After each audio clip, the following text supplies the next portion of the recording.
শীতের মৌসুম আসলে একজন ইমানদারের প্রথম করণীয় হলো এই কথা অনুভব করা, এই কথা উপলব্ধি করা, এই কথা মনের ভেতর জাগ্রত করা যে আমি যে শীতের কষ্ট অনুভব করছি, একইভাবে গরমের সময় আমি যে গরমের তীব্রতা অনুভব করছি, এটি জাহান্নামের ছোড়া ভাব। দুনিয়াতে গরমের তীব্রতা যদি এত কষ্ট হয় এবং শীতের কষ্ট যদি এত মারাত্মক হয়, এগুলো তো জাহান্নামের ছোড়া মাত্র নিঃশ্বাস। তার ভাপের যদি এই অবস্থা হয়, তাহলে জাহান্নামের ভয়াবহতা কত মারাত্মক হতে পারে। এই কথা ভেবে একজন ইমানদার জাহান্নাম থেকে আল্লাহর কাছে পানাহ চাইবে, চিন্তা ভাবনা করবে। মোহতারাম হাজিরিন, এই জন্য শীতের মৌসুম আসলে একইভাবে গরমের মৌসুমের জন্য আমলটি প্রযোজ্য। প্রথম আমল হলো এর উৎপত্তি নিয়ে চিন্তা করা।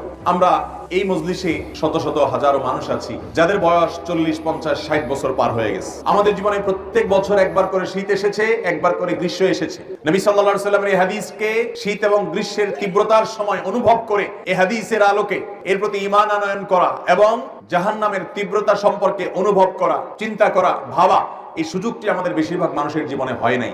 আল্লাহ দুনিয়ার এই গরমের তীব্রতা, শীতের তীব্রতা যদি এত কষ্টদায়ক হয়, জাহান্নামের আগুন এবং জামহারীরের তীব্রতা কত মারাত্মক হবে, এটা তো বাষ্প বা ভাব।